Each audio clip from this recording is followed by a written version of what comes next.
มึงพูดอะไรเป็นขี้เหี้ยนมีหัวหน้าขี้เหี้ยนหนึ่งหำเป็นขี้เหี้ยนมึงตะลักเรียกว่าหำเหี้ยนเด้อนั่นเลยว่าใส่ใจทำโทษใส่ขี้เหี้ยนหนึ่งนั่นบอกนั่นบอกนั่นตั้งบ่าพร้อมมันธรรมดาตั้งเป็นขี้เหี้ยนตั้งเป็นบ่าขายตะมงหุงกับปีงไก่ใช่ละเจ้าของปีงไก่วิเชียนในสูตรมักเราเรื่องย่างได้สิบอกเรื่องตาซ่าตัวหนึ่งนะกะห้ำเหียนทั้งขีถูดพร้อมหมดแล้วไปบอกว่าแต่เหียนธรรมดาทั้งเหียนทั้งถูดทั้งประสาททั้งปวงมีซีพอเป็นชีเหียนเด้อว่านายชีเหียนก็ลงตะลักเป็นว่าไปเป็นว่ากาวเอาได้ว่าไปรักษาเขาไม่ได้เป็นเขาไม่อายเลยเนาะพูดผู้เป็นมันอยากอายตะลักชีเหียนจากว่าหลักสินบัดนี้ลงตะลักแล้วเป็นหำเหียนตาซาทั้งเป็นขี้ถูดพร้อมบ่ว่าแต่เหียนเด้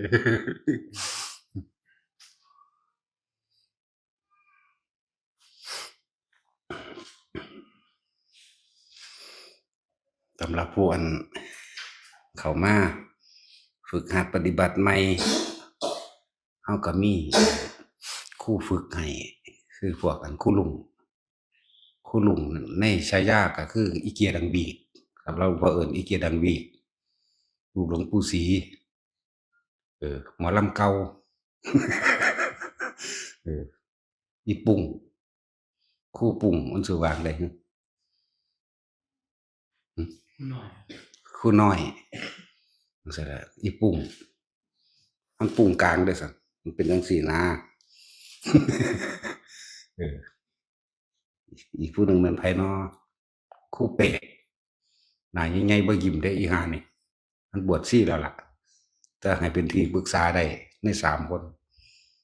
ไผอีกผู้หนึ่งมีอีกบ่มีอันแม่ชีน้อยเฮาเอิ้นเฮาตั้งเอาเองดอกขึ้นมาบ่ล่ะนี่ชีน้อย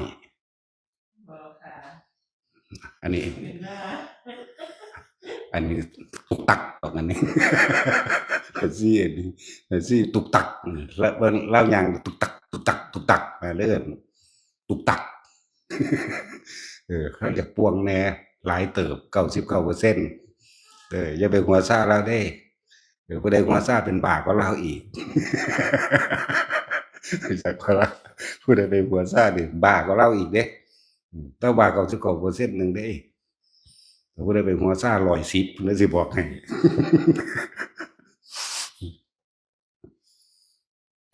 แนะนำให้สำหรับผู้มาฝึกเทคนิคต่างๆในการทรงฌานหรือสมาธิรักษาโรคเขาก็มีวิธีเขาไปต่อยอดเอาเองในวิธีฝึกในวิธีแนะนำกัน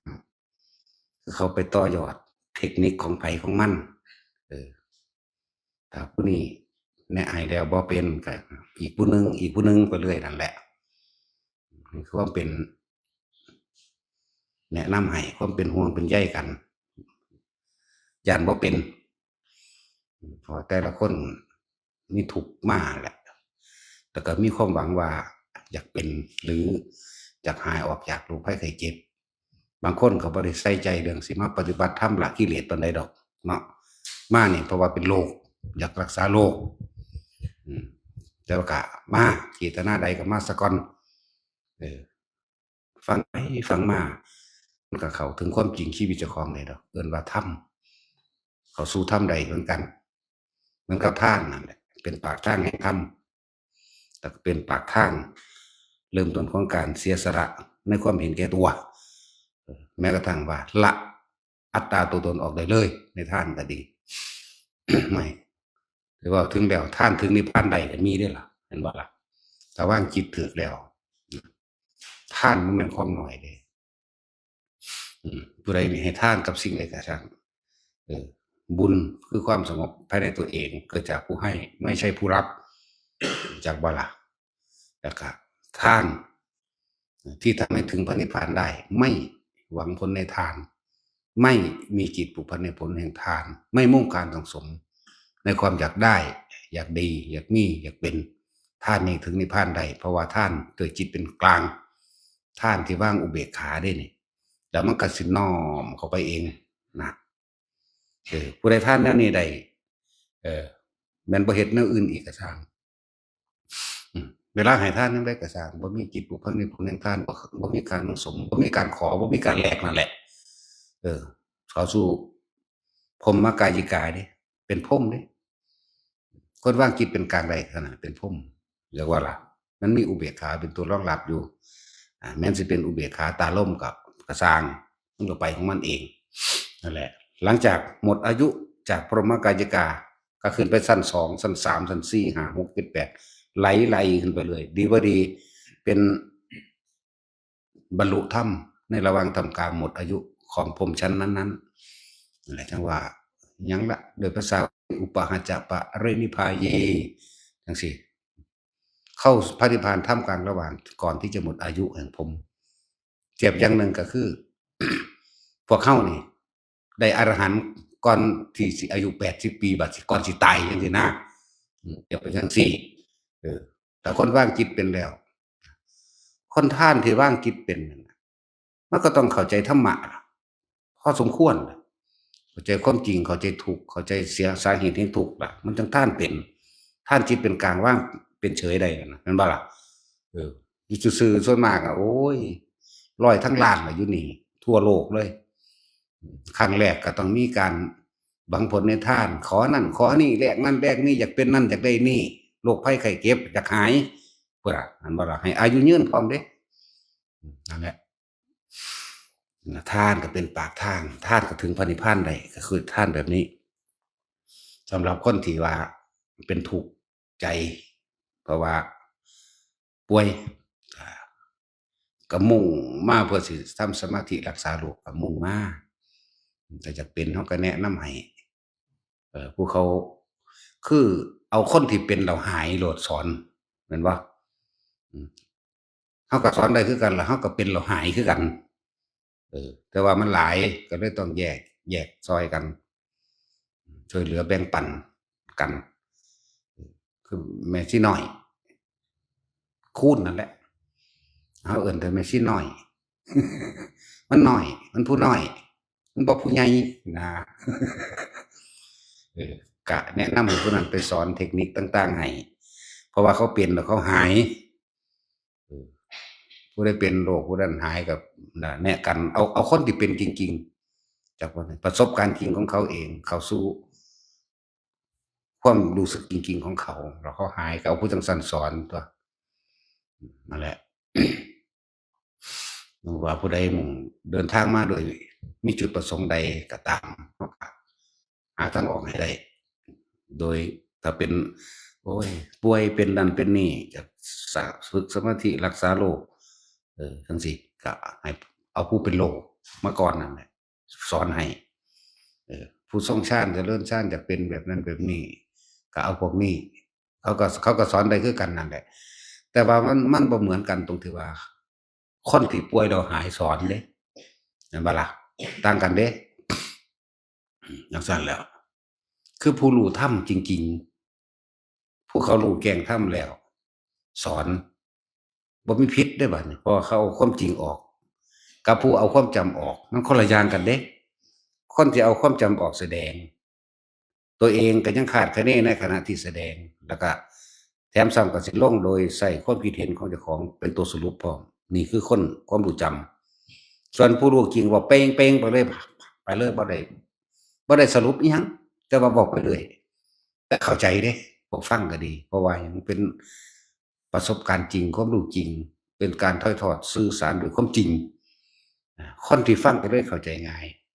ส่วนคนที่เอาความจำบางทีก็ไปสรุปให้เขาเนาะดังนั้นอย่างนั้นไปเลยเด้มันต่างกันเด้ความรู้สึกมันต่างกันอยู่จึงว่าแนะนำแม่นผู้ใดมาเดินทางมาฝึกไปเถอะก็ยังว่านั่นแหละพวกฆราวาส ทั้งหลายก็ยังมีห่วงอยู่ก็ฝึกเอาแล้วก็ให้ฮู้ในฐานะของตนฐานะว่าเจ้าของอยากรวยก็อยากรวยหนี้ก็บ่ทันได้เบิดก็มีแม่นบ่ก็ยอมรับตัวเองตั่วเทิงอยากรวยเทิงอยากไปนิพพานเทิงห่วงผัวเทิงห่วงลูกเทิงห่วงหนี้เทิงห่วงสมบัติอยู่นั่นแหละแต่ว่าก็เฮ็ดปนกันไปนั่นแหละว่าแยกให้มันเป็นรู้จักว่าฐานะอันสมควรของตนเองสิมาถามเว้าเอายอดมันเลยคือเพิ่นนั่นมันก็ยังคาอยู่หั่นแหละค่าเออค่ากิจการคืออยากรวยอยู่ค่าลูกนี่ลูกบ่ทันได้ตั้งตัวได้บ่ทันได้มีฐานะอันมั่นคงว่าเด้เนาะนั่นแหละต้องยอมรับตัวนี้นำเด้จึงบอกว่าเฮ็ดไปเถอะฝึกไปเรื่อยๆถ้าสิพูดถึงตามนั้นแล้วที่พุทธเจ้าเพิ่นแสดงว่าฆราวาสเป็นหนทางที่คับแคบแต่ว่าก็ต้องมันก็คับแคบนั่นแหละคับแคบอยู่แต่ว่าเราก็ฝึกไปนั่นแหละเป็นการสั่งสมแม่นบ่ล่ะการสั่งสมเอาเด้อนะ นิพพานก็อยากไปอยากเอาเอออยากรวยก็อยากรวยแบบอยากสมบูรณ์แบบไปเลยไหมแล้วก็อยากเอาลูกเต้าเล้าหลานเอาผัวเอาเมียเอาพ่อเอาแม่เอาหลานเหลนหล่อนหิวกันไปเบิดนี่ความคิดของเขามันยังมีแนวนี้อยู่นั่นแหละมันก็คือพวกนักบวชที่เขาย่ำนักหนาไว้ตัดออกพวกบวชก็จะบวชไกลบ้านเดี๋ยวก็ญาติมาเดี๋ยวก็ผู้นั้นมาเดี๋ยวก็ผู้นี้มามันสิภาวนาหามันหยังแม่นอยู่สถานปฏิบัติก็ตามเดี๋ยวก็ผู้นั้นมาหาเดี๋ยวก็ผู้นี้มาหาเนาะสั่นแหล้วญาติมาหมู่มาได้บัดนี้สารพัดเด้พวกไปอยู่บ้านมันสิไปภาวนาหามึงหยังมันบ่ซั่นไปหาพ่อหาแม่ไกลพ่อไกลแม่ไกลญาติพี่น้องไกลนั่นไกลนี่พ่อแม่ก็บ่จักทีบจักแดนหยังเด้เอออยากให้พี่น้องได้ทำบุญนำว่าซั่นดีบ่ดีไปทำบาปนำกันหั่นแม่นบ่ล่ะจั่งซั้นแหล้วบ่จักพระวินัยบ่จักวินัยบัญญัติดอกเฮ็ดไปตามใจเจ้าของเข้าใจว่าเข้าใจเอาเองสิได้บุญหามันอิหยังเอาแล้วสิมีเวลาบ่ก็สิปฏิบัติเต็มที่คือครูอยู่ไกลตาบ่เห็นหูบ่ได้ยินเข้าใจบ่มันไกลบ้านนั้นมันคิดไปเอ้านี่เพิ่นก็สั่งสอนแสดงอยู่ตลอดเพิ่นก็เตือนอยู่ตลอดเนาะนั่นแหละในเมื่อเฮานี่ตัดสิ่งเหล่านั้นออกมามันจะเหลือแต่ความคิดความอะไรอันนี้เป็นหยังกูคือบ่ฝึกหัดปฏิบัติตนเองไปตัวอีหยังขอวัดปฏิบัติหมู่พวกเขาเฮ็ดให้เบิ่งสิมาเหงามาง้อเจ้าของบ่ล่ะเพื่อนกัลยาณมิตรทั้งหลายก็ส่งเสริมกันคอยตักเตือนกันบ่แม่นเขาด่าเด้เนาะถ้าเขาเว้าความนั้นความนี้ให้เขาตักเตือนแนวนั้นว่าเขาด่าก็บ่แม่นอีกแล้วมันกำลังติดหยังอีกนะนั่นแหละหนทางนี้ต้องทิ่มทุกอย่างแต่ว่ายังอยากเอาทุกอย่างไปนำอยู่มันไปบ่ได้ตัดออกบ่ได้อยากรวยก็อยากรวยผัวก็อยากเอาไปนำเมียก็อยากเอาไปนำแม่นบ่ล่ะลูกหลานก็อยากเอาไปนำหนี้ก็อยากเบิด มันต้องยอมรับสิ่งเหล่านี้ดูว่าในฐานะของตนก็เฮ็ดไปนั่นแหละดีก็บ่มีที่พักใจเนาะที่พักจิตที่พักใจที่พึ่งอันประเสริฐนี่คือธรรมเท่านั้นแหละคือความจริงแล้วก็ยอมรับมันแม้นบ่ยอมรับมันก็ข่มได้อยู่แนวก็ค่อยข่มแล้วไว้มันตัดขาดทีเดียวมันก็ยากต้องสั่งสมมานานคือว่าถ้าเฮาบ่สั่งสมตอนนี้สิสั่งสมตอนใดนั่นแหละจังว่าให้แต่ละคนค่อยๆเฮ็ดไปให้มันรู้ในฐานะหมู่ภิกษุสงฆ์ทั้งหลายก็อย่างต่ำก็ให้มันได้จัก12ชั่วโมงในการทรงฌานในการอยู่กับตัวเองรู้ลมหายใจมั่งอยู่ในความรู้สึกตัวเองในกายมั่งมันก็เกิดบ่ได้เท่านั้นมันไปอยู่จั่งซั้นอยู่ตลอดส่วนพวกนั้นก็ยังมีห่วงหลายอย่างอยู่ยากนำลูกเรียนบ่ทันจบรถก็อยู่ไฟแนนซ์ที่ดินก็อยู่ธนาคารเนาะหลายอย่าง นั่นแหละว่าให้แต่ละคนค่อยๆสั่งสมไป แต่จิตใจเด็ดเดี่ยวเด็ดขาดแล้ว หมายถึงความตายบ่มีความหมายความป่วยบ่มีความหมายความเจ็บบ่มีความหมายคือเฮาบ่ให้ค่ากับมันเลยออกธุดงค์ผู้เดียวโลดจังซี่นะพุ่งออกไปโลดบ่ได้สนใจว่าสิกินอยู่แบบใดเออเอาตายเข้าว่าเอาตายเข้าแลกเป็นหรือตายบ่มีความสำคัญบ่มีจุดมุ่งหมายใดๆทั้งสิ้นเพียงแค่รักษาลมหายใจนี่รักษาความรู้สึกนี่อยู่ในกายเวทนาจิตจิตเวทนากายให้อยู่ในนี่แหละจิตหนึ่งเพ่งอยู่ในถ้ำของเจ้าของเลยนะกินอยู่จังใดเขาบอกคำนึงคำนวณหรอกไปเลยแล้วหลังสั้นสำหรับผู้ที่หวังเอาเต็มที่ก็มันก็ดีแต่ว่าก็ยังว่าค่อยๆศึกษาไปคือว่านั่นแหละอย่างหน่อยเขาก็บวชออกมาแล้วจะเน้นย้ำอยู่เสมอได้บวชเข้ามาแล้วให้ศึกษาพระวินัยเด้อนั่นคือข้อปฏิบัติของเฮาเป็นเครื่องรักษาเฮาให้แคล้วคลาดปลอดภัยจากหลายอย่างเด้นั่นบ่ล่ะแคล้วคลาดปลอดภัยจากใจของเฮาเองนั่นแหละบ่ได้แคล้วคลาดปลอดภัยจากผู้อื่นมาทำลายดอก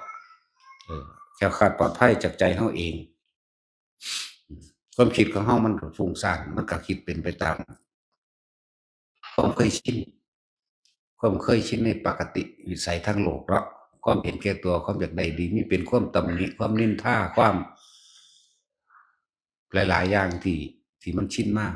บัดนี้เฮามาศึกษาพระวินัยแล้วเฮาฮู้ได้บัดนี้อุ้ยอันนี้ก็เฮ็ดบ่ได้อันนี้ก็ทำบ่ได้อันนี้ก็กินบ่ได้อันนี้ก็ยืนบ่ได้กินน้ำก็ต้องนั่งกินเหี่ยวก็ต้องนั่งเหี่ยวอาบน้ำก็ต้องใส่ผ้าอาบนี่นะก่อนที่สันข้าวกินข้าวก็ต้องพิจารณาอาหารก่อนเนี่ยแล้วก็หลายๆอย่างที่ควรหรือบ่ควรเฮาศึกษาไปแล้วตัวนั้นแหละสิเป็นกำไรของเฮาเองนั่นแหละมันจะสิบวชน้อยหรือบวชหลายก็ตามถ้ารักษาพระวินัยบ่ได้มันก็บ่ได้มันเลยเกิดกลายเป็นว่าขาดทุนว่านักบวชที่บวชเองนี่ยังเว้าแบบเอาไว้ว่ามีอานิสงส์ถึง60กับคนพวกนี้สิเวียนว่ายตายเกิดเฉพาะที่มีพุทธศาสนาเกิดขึ้นเท่านั้นจึงจะมาเกิดเป็นมนุษย์แล้วก็เป็นมนุษย์ในพุทธศาสนาใช่ป่ะเนี่ยคนที่มีพระธรรมไปเกิดขึ้นแล้วพุทธเจ้าเผยแผ่ธรรมขึ้นแล้วมีโอกาสที่จะเข้านิพพานเอาง่ายๆเด้บัดนี้เฮามาบวชแล้วเฮาสั่งสมอุปนิสัยเฮาบ่เคยผิดเฮาบ่ผิดหยังมันสิผิดเล็กน้อยแต่ว่าเฮาก็แก้หรือแสดงอาบัติจังซี่นะนี่เฮาสึกออกไปแล้วเป็นกำไรไว้แล้วเด้เรื่องของโลกก็โลกไปแต่ว่าเรื่องเข้ามาบวชนี่มันเลยได้กำไรขึ้นมาเพิ่มอีกกำไรก็คือเกิดเฉพาะพุทธศาสนาเกิดเฉพาะที่พระธรรมปรากฏขึ้นแล้วในโลกนะนี่ต่างหากที่ว่าเป็นกำไรบัดนี้บ่ศึกษาบ่ทำตามมีแต่ขาดทุนเด้บัดนี้กว่าเจ้าสิคืนมาให้60กลับได้คืนเก่ามันบ่ธรรมดาเด้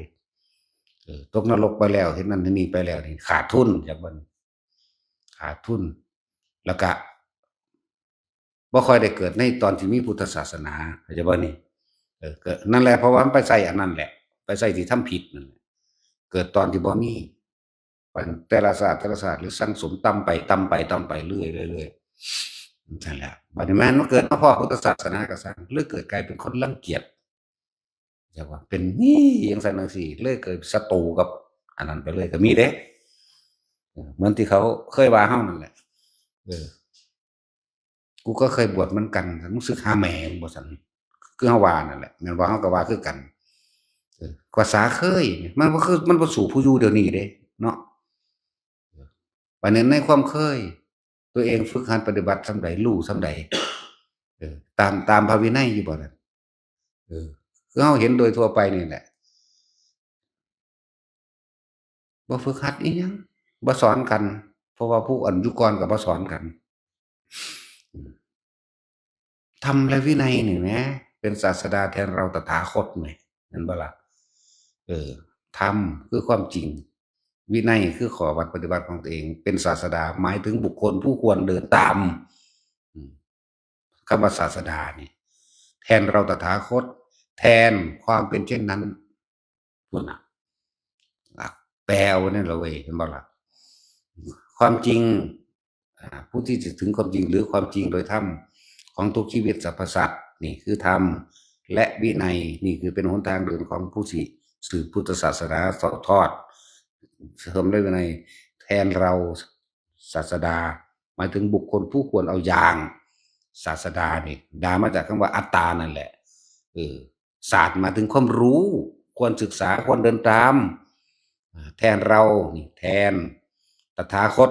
กว่าจะเข้าถึงคำว่าตถาคตหรือตถาตานิพพานเลยได้นั่นจากว่า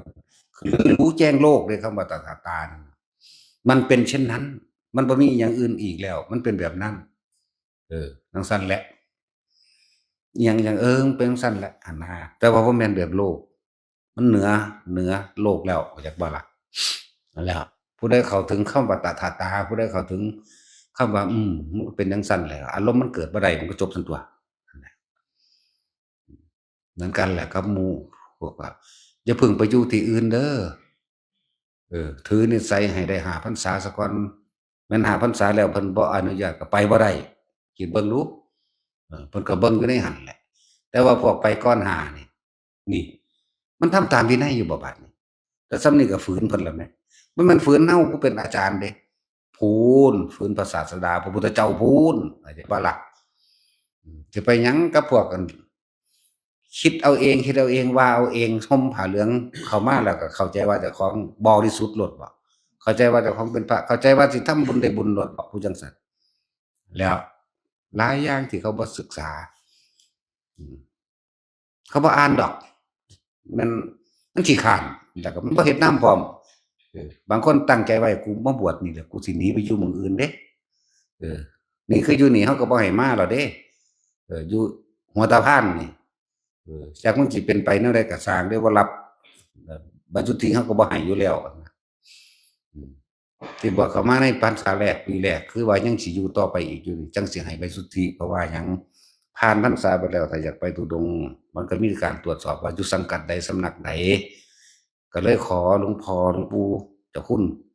ขออนุญาต1เป็นหยังคือให้เฮ็ดใบสุทธิเร็วแท้เพราะว่าการเจ็บไข้ได้ป่วยหรือเข้าโรงพยาบาลติดต่อเขาก็ติดต่อหรือทางราชการนั้นนี้มันก็บ่ได้แล่นกลับไปกลับมาในบ่ได้ยากอุปชฌาย์บ่ได้ยากสังกัดต้องมาแล่นไปเส้นพุ่นเส้นพี่เห็นบ่ล่ะนั่นแหละ1นี่เกี่ยวกับโรงพยาบาลเกี่ยวกับการธุดงค์พร้อมก็เลยขออนุญาตจากเพิ่นก็อนุญาตให้ด้วยเหตุผลกลไกนี้เห็นบ่นั่นแหละมันก็เลยให้แต่บางคนบ่ทันได้หยังไปแล้วก็มีบ่จักหยังเดะนั่นน่ะส่ำนี้สิเข้าใจว่าเจ้าของได้ทำหยังได้บรรลุหยังนั่นแนวนั้นเนาะมีแต่สิได้ส่วนแห่งความเป็นบ้าอีหลีนั่นแหละเพียงซั่นและสุดท้ายแล้วสิเป็นเด้อจังซั่นแหละสิได้ส่วนในความเป็นบ้า เป็นคนบ่เต็มเป็นคนบ่พอว่าเจ้า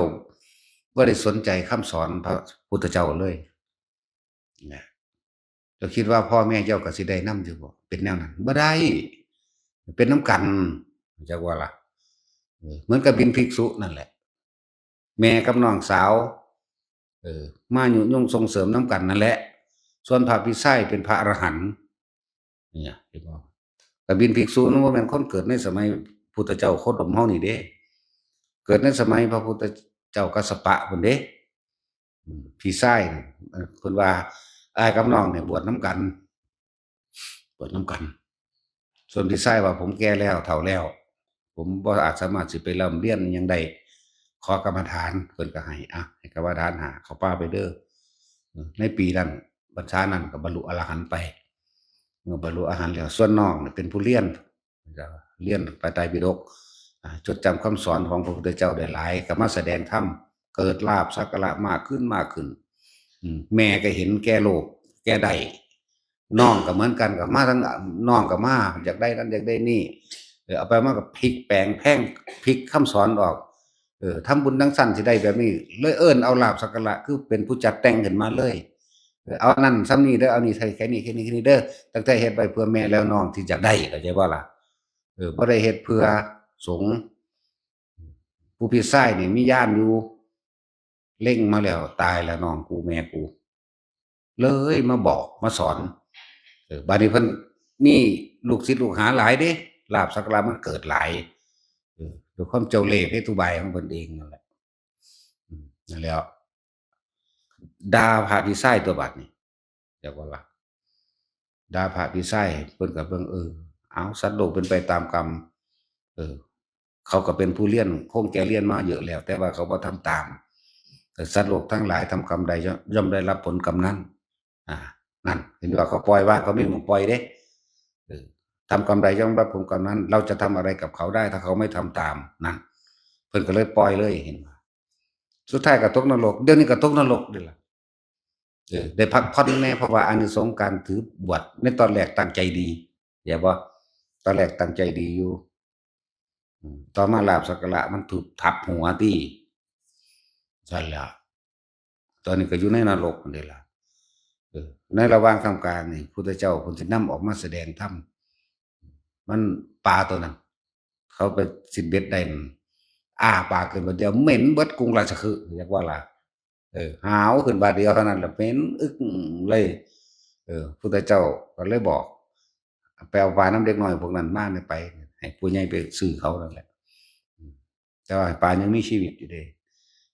เมื่อทั้งกษัตริย์ทั้งชาวบ้านเสนาบดีทั้งหลายตลอดหมู่ภิกษุมานั่งห้อมล้อมเดี๋ยวเพิ่นก็แสดงธรรมตัวแสดงเทศน์เราจะทำให้ปลานี้พูดได้เห็นบ่เพิ่นก็ถามปลานั่นน่ะกบินภิกขุคนเอิ้นภิกขุกบินพี่ชายของเธอไปไหนเว้าขึ้นทีเดียวคำเหม็นเบิดเรียกว่าล่ะปุถุชนทั้งหลายก็ปิดดังไว้แต่ว่าอริยเจ้าทั้งหลายเนี่ยทำของเหม็นให้เป็นของหอมก็ได้ทำของสกปรกทำอสุภะให้เป็นสุภะก็ได้ทำสุภะหมายถึงภาพสิ่งที่สวยงามให้เป็นของเน่าเปื่อยก็ได้เพิ่นวางจิตเป็นกลางแล้วเรียกว่าเหม็นก็เฮ็ดหยังเพิ่นบ่ได้แต่รู้ว่าเหม็นหอมก็เฮ็ดหยังเพิ่นบ่ได้แต่รู้ว่าหอมนี่อริยเจ้าทั้งหลายผู้บรรลุอรหันต์เดี๋ยวสิว่าเดี๋ยวมันสิมาเถียงเรื่องอดีตโสดาบันยังเบ้นอยู่หน้าอีกมึงนี่ต้องกันไว้ นั่นแหละก็ถามพี่ชายของท่านไปไหนพี่ชายเขานิพพานไปแล้วแล้วน้องสาวไปไหนก็ตกนรกแล้วแม่ไปไหนก็ตกนรกต่อจากนี้เธอจะไปไหนหัวฟาดพื้นตายซ้ำเป็นนรกจังซั่นแล้วอานิสงส์ของการบวชมีอยู่ตัวตั้งใจแรกคือได้พักผ่อนจากนรกเว้าง่ายๆมาเกิดเป็นปลาในศาสตร์นี่เป็นปลาทองพร้อมปลาทองเขาบ่อยากกินเขาว่ามันงามเขาเอามาเล่นดอกเห็นบ่เป็นปลาทองเพราะว่าอานิสงส์แห่งผ้าเหลืองนั่นเองแห่งผ้ากาสาวพัดนั่นเองจึงมาเกิดเป็นปลาทองนั่นแหละ คนบ่อยากกินปานใดเด้อคนจะเอามาเลี้ยงประดับประดาเนาะจังซั่นนี่คืออานิสงส์ของเขาบวชนั่นแหละต่อจากนั้นก็ไปนรกนั่นแล้วเอาเทิดหน้ามึงสิเก่งไปไสวะ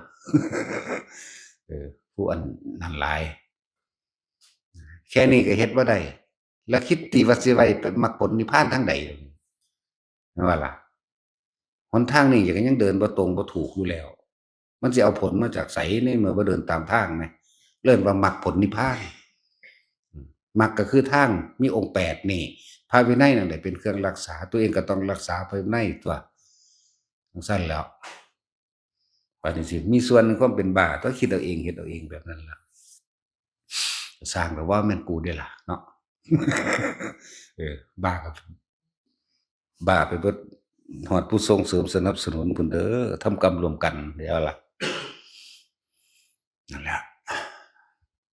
คิดพวกคิดว่าเจ้าของบรรลุเนี่ยมันคนละเรื่องกันเด้คิดว่ารู้กับรู้ว่าคิดนี่โอ้ยรู้ว่าคิดมันยังยับยั้งตัวเองอยู่เนาะพวกคิดว่ารู้แต่ไม่รู้เด่นอยากบอกบ่รู้สึกโตเลยเด้นั่นแหละบอกบ่ฟังมึงก็อยู่หอสะพานรู้สึกแล้วบ่มันเป็นบ้าแล้วบ่ แต่ว่าเขาว่ามันต้องบ้าอยู่แล้วนะบางนึงก็กำลังสิบ้าหรือบ้าไป50%นั่นแหละ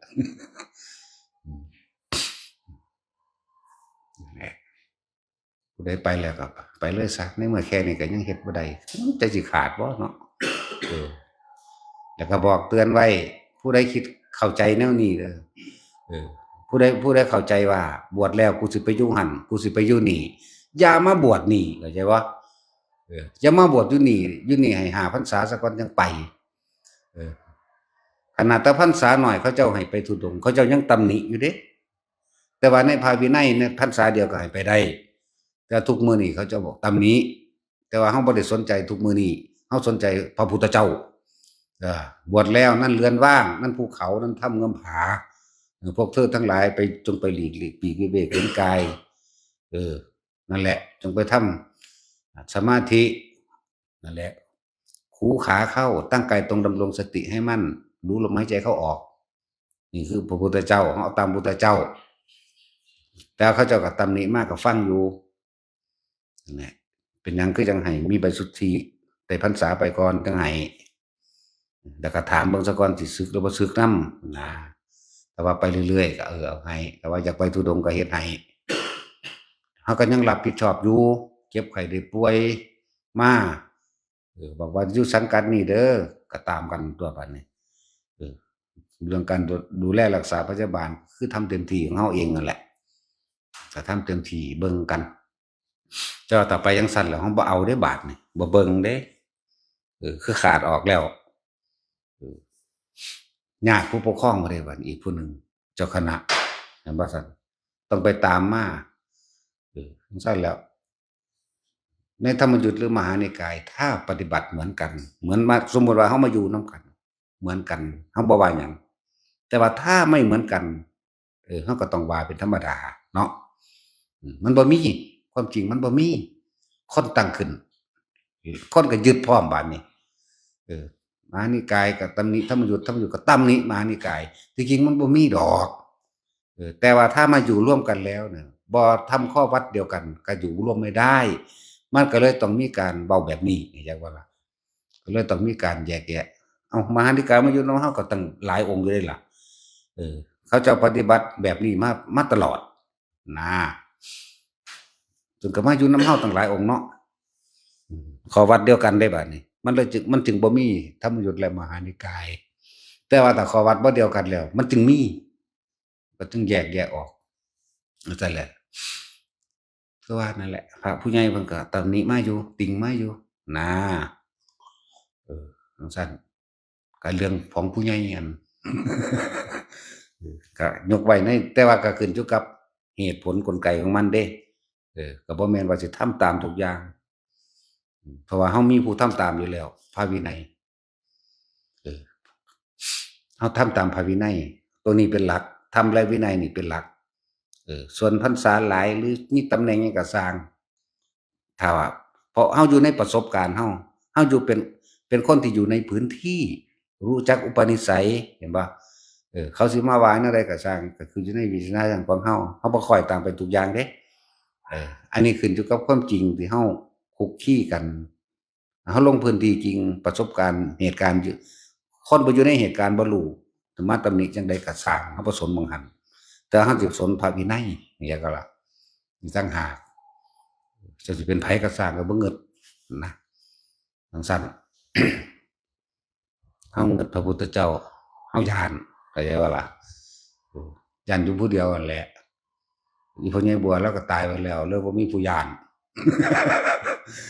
อีพ่อใหญ่ผู้หมั่นก็ตายแล้วอีพ่อใหญ่บัวก็ตายแล้วเลยบ่ย้านไผแต่ว่าย้านอยู่เด้อพระพุทธเจ้า ก็ย้านเพิ่นนั่นแหละนอกนั้นก็แล้วแต่เหตุนะแล้วแต่เหตุเด้เหตุแบบใดสมควรหรือบ่สมควรแบบใดนะ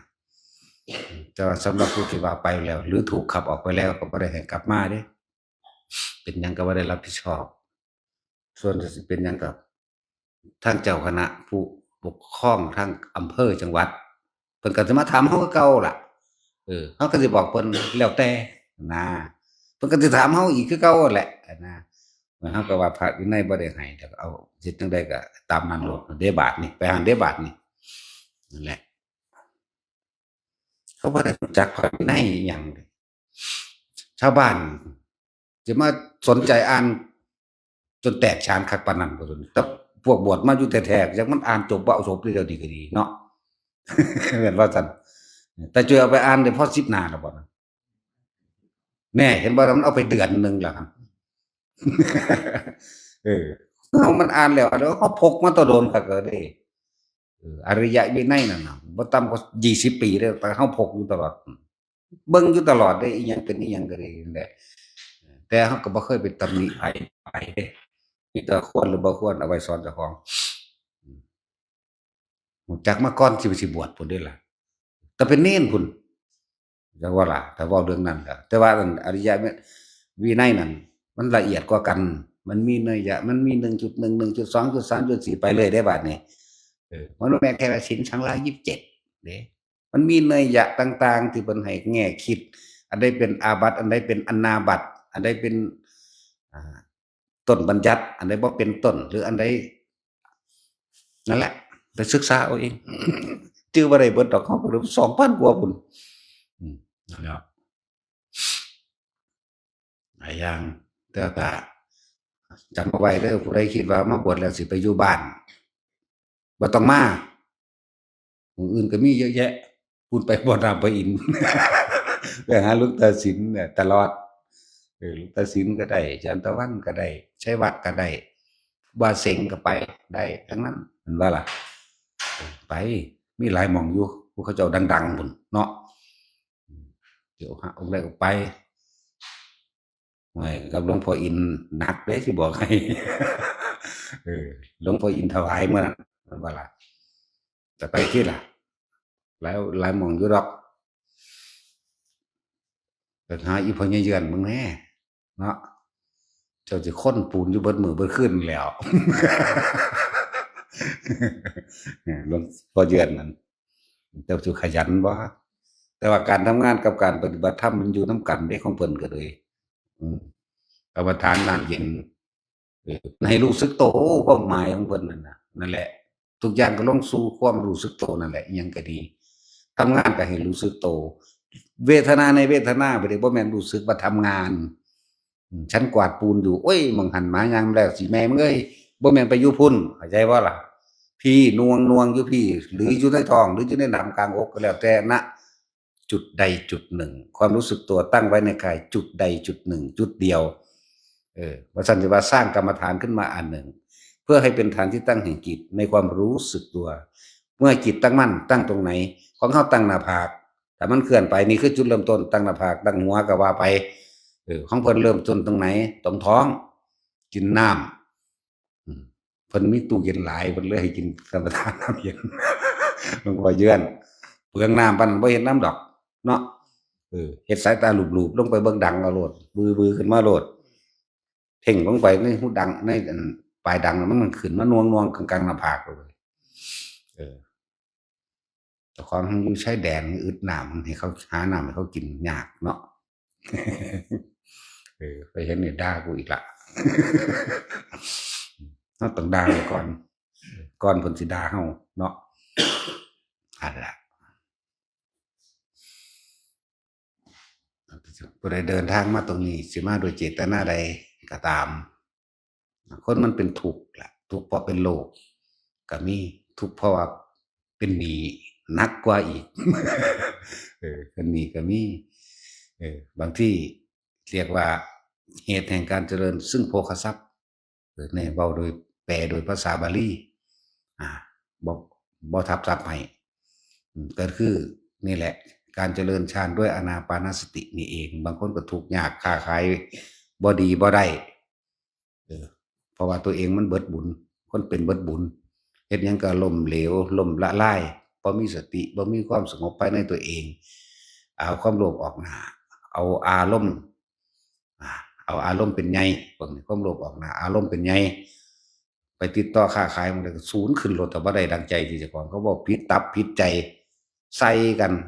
นะบางทีก็เป็นเรื่องเป็นราวไปบางทีก็บ่สมปังในการจะไปตั้งหม้องค้าหม้องขายนั่นนี่ต่างคนก็มาเพราะความอยากรวยก็มีก็มาฝึกเอาพวกเจ้าอยากรวยพวกก็มาฝึกเอาเหตุแห่งความสมปรารถนาเป็นที่มาแห่งความเจริญซึ่งโภคทรัพย์ด้วยอานาปานสติเขาก็สอนให้อยู่ได้ล่ะ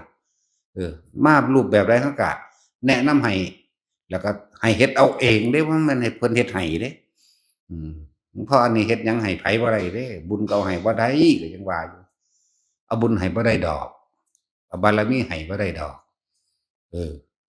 เอาขนมน้ำเนยให้ได้อยู่เป็นก้อนนั่นน่ะ เอาเงินก็ให้ได้อยู่แต่ว่าจะมาขอดูหลายตอนนี้มันบ่มีเนาะจะเอิ้นแต่กันมาขอเงินหลายหางคนบ่จักหยังเลยมาขอเอาดื้อๆนี่เนาะ มาเฮ็ดไว้เอาเองซะก่อนแน่เนาะมันออกดอกหลายอยู่ดอกถ้าพวกเจ้าเฮ็ดก่อนอยากได้หยังก็เฮ็ดเอาซะก่อนแน่เนาะคนที่การเงินการงานกิจการต่างๆบ่เจริญบ่รุ่งเรืองบ่เป็นไปตามที่ตัวเองหวังไว้เพราะพวกเจ้าบ่มีความสงบบ่มีบุญเออบุญคือความสงบเด้อคำว่าบุญนี่สงบทั้งภายนอกสงบทั้งภายในถ้าภายในสงบแล้วหมายถึงใจบ่ฟุ้งซ่านบ่เร่าร้อนกังวลกระวายคนข้างๆก็สงบคือกันหรือเอิ้นว่าภายนอกสงบภายในคือภายในใจของเจ้าของเวลาสิไปติดต่อค้าขายการงานที่ไหนก็ช่างนะมันกะคมความรู้สึกโกรธหรือไม่พอใจได้มันก็เลยยังพอได้เขายังพอได้พิจารณาอยู่ว่าเดี๋ยวสิติดต่อไปเด้ออยู่เห็นบ่แต่บางคนวัดใส่กันเลยนั่นจะมาอีกได้บาดนี้ก็ไปกันคือตัดขาดเลยนะแต่ว่าที่มันมีความส่วนตัวช่วยภายในยิ่งกว่านั้นลึกลับเมื่อทรงชาติเจริญชาติเป็นได้แล้วบารมีมันเกิดบุญมันเกิดความสงบมันเกิดสามารถที่จะอุทิศบุญกุศลนี้ให้กับเจ้ากรรมนายเวรหรือสถานที่ที่จะไปติดต่องานได้มีจากบ้านเราเขาจะไปติดต่อบริษัทนี่หรือคนไปติดต่อบริษัทนี่หรือไปสอบณสถานที่แห่งใดแห่งหนึ่งการได้ยินได้ฟังธรรมเป็นประโยชน์แต่ตนแล้วขอพระทานบุญกุศลกรรมดีนี่คือกรรมดีที่เขาเห็นอยู่นี่เรียกว่าการปฏิบัติกรรมฐานนี่ขอพระทานบุญกุศลกรรมดีที่ข้าพเจ้าทำนี่จงถึงแด่บริษัทนั้นเทวดาตลอดทั้งลูกเทวดาที่อยู่อาศัยในบริษัทนั้นก็ว่าไปจากว่าละภูมิเทวดาลูกเทวดาที่อาศัยอยู่ณสถานที่แห่งนั้นขอท่านทั้งหลายจะได้ส่วนบุญจะมีความสุขเถิดสาธุพอมันที่เป็นของมันเองดอกโดยบ่ต้องว่าคอยผู้ขาใดเด้อคอยผู้ขาใดเด้อบ่ต้องว่าขอข้าพเจ้าจงสมหวังบ่ต้องว่าเอาไปเถอะอุทิศไปบุญกุศลตัวนี้ให้อุทิศไปจากว่าล่ะเดี๋ยวเขาสิซอยของเฮาเองดอกตัวเองก็สงบดีแล้วคนอยู่ในหันบุกะภูมะอยู่ในหันเขาก็รู้สึกว่าได้ส่วนบุญสถานที่แห่งนั้นเลยเกิดกลายเป็นที่เป็นมงคลเป็นความสงบบัดนี้คนใจเย็นกับคนใจเย็นคุยกันมันก็น่าจะได้กว่ากันแม่นบ่ซั่นตัวหนึ่งตัวเฮาเป็นผู้มีบุญแล้วสงบเย็นภายในเฮาแล้วเฮาก็แผ่หรืออุทิศไปตรงนั้นได้แล้วนี่เขาก็เย็นเหมือนกันก็คุยกันง่ายขึ้นนี่แหละบ่จำเป็นต้องไปเฮ็ดเพื่อขอให้ข้าพเจ้าจงติดต่องานได้บ่ต้องว่ามันสิเป็นของมันเองเพราะว่าเฮาวิตกไว้ข้างในแล้วเข้าใจตัวล่ะเจตนาจุดหมายมันมีอยู่แล้วแต่ว่าอย่าไปซ้ำอย่าไป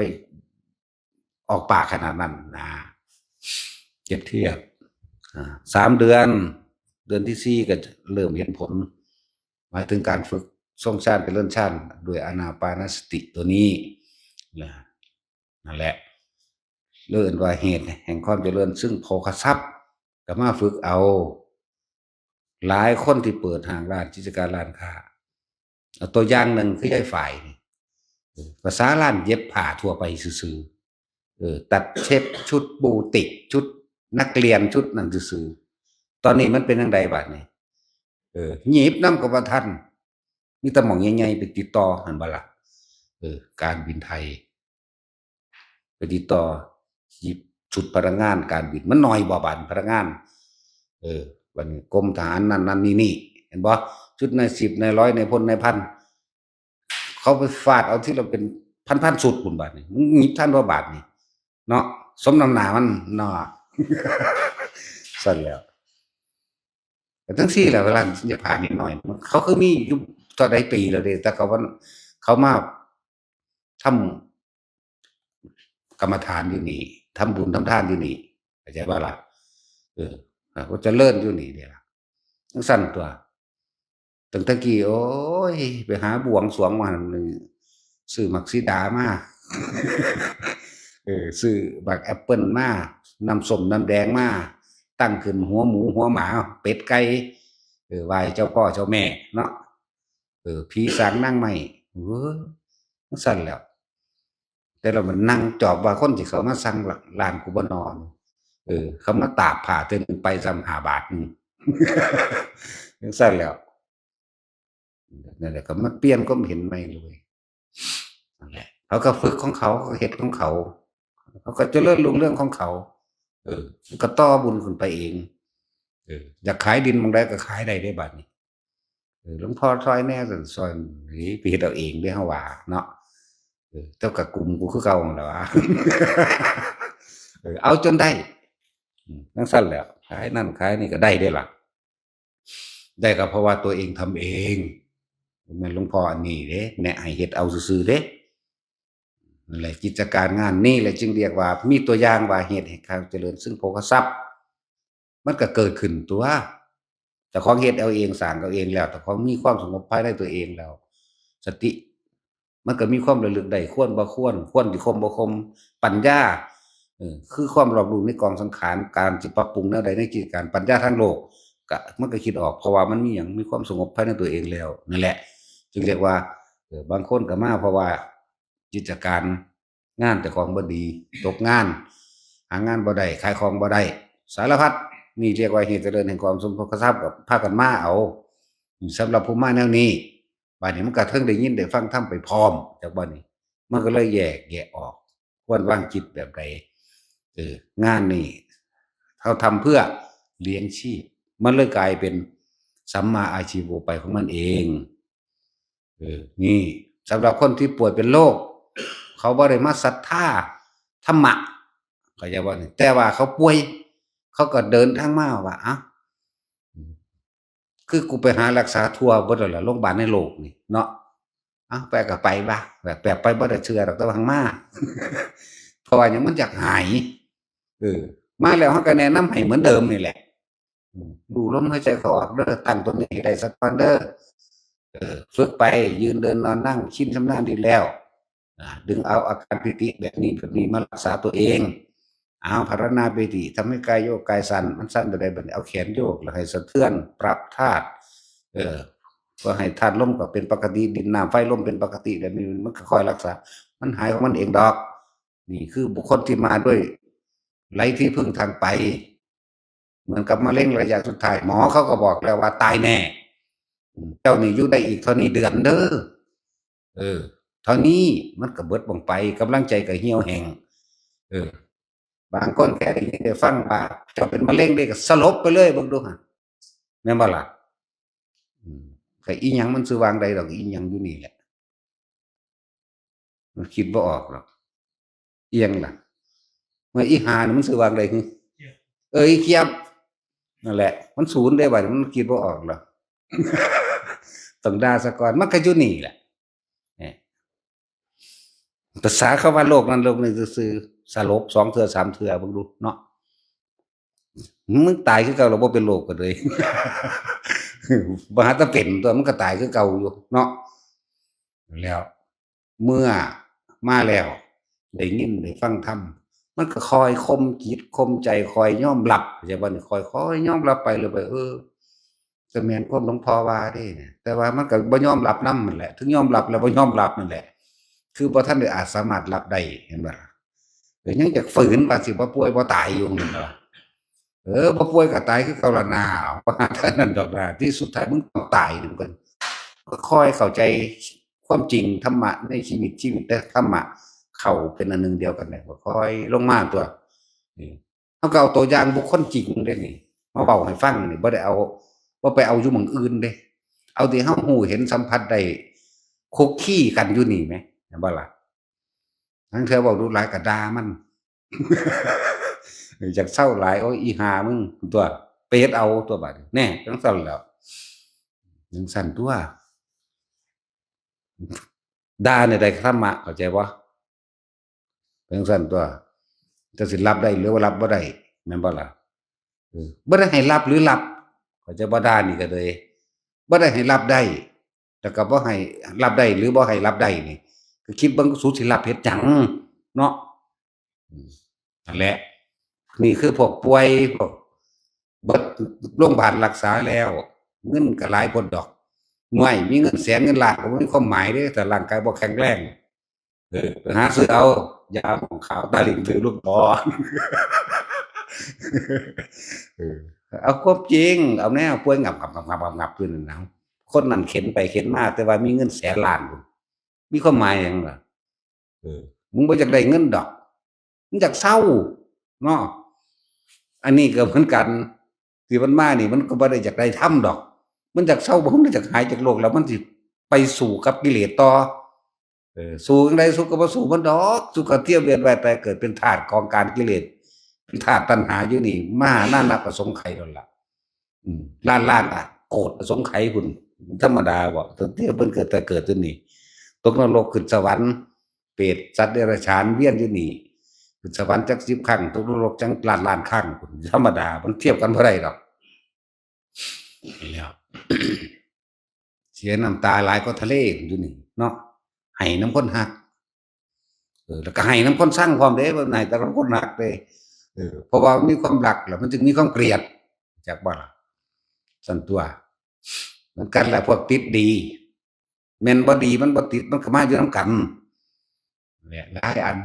นี่สำหรับพวกที่ว่าสมาธิรักษาโรคก็มาแต่ว่าให้ฝึกหัดเอาเองเด้บ่แม่นเพิ่นเฮ็ดให้แล้วก็เครื่องละเล่นต่างๆในการฝึกจิตซ่อมเจ้าของเองหลายอย่างที่เฮาแนะนำให้ล้วนแล้วถ้าไปหาดึงเอายอดมันมาเบิดเด้แบบฝึกให้ง่ายเป็นเอาง่ายๆถ้ามักยากก็ไปฝึกในกสิณพุ่นสิบอกให้มักยากก็เลยว่าสิฝึกกสิณดินกสิณน้ำก็ไปตั้งวงกสิณแล้วไปอยู่ผู้เดียวในป่า3-4 เดือนอยู่ผู้เดียวจนกว่าสิจับอุกหนิมิตได้เมื่อจับอุกหนิมิตได้เป็นปฏิภาคนิมิตจนกว่าสิแยกภาคออกให้มันเป็นแบบนั้นแบบนี้ได้พุ่นละผู้ใดอยากมักยากก็มาสิสอนให้สิบอกให้แต่ว่าให้ไปเป็นเอาเองเฮ็ดเอาเองเด้เนาะมักยากผู้ใดมักง่ายก็มา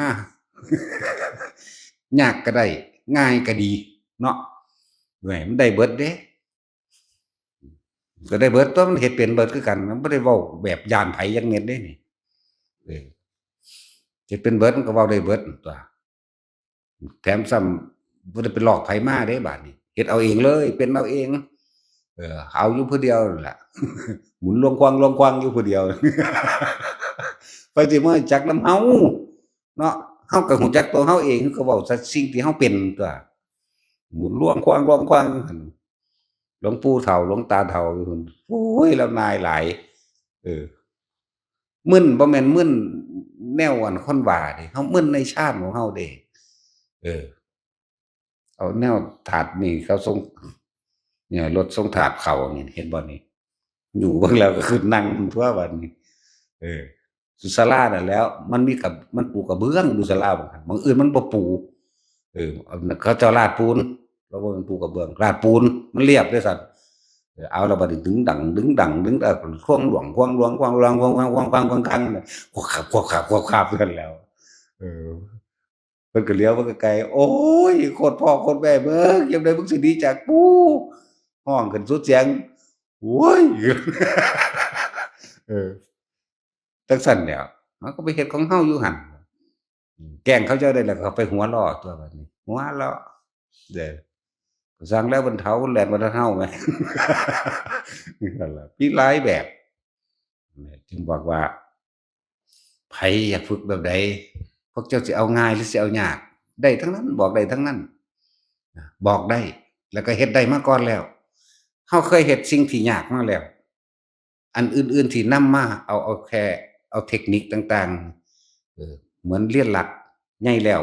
เฒ่าใกล้สิตายเบิดแล้วเรียนรัดเอาโลดเนาะก็เลยสอนเรียนรัดให้เดี๋ยวนี้เฮ้ยของผู้หนึ่งมันเฮ็ดมาแต่น้อยเป็นตาแต่บ่ทันรู้จักหยังนั่นแหละเรียนรัดเอาเพราะว่าอยู่นี่มันเป็นรุ่นแรกเบิดแล้วแรกหยังเอา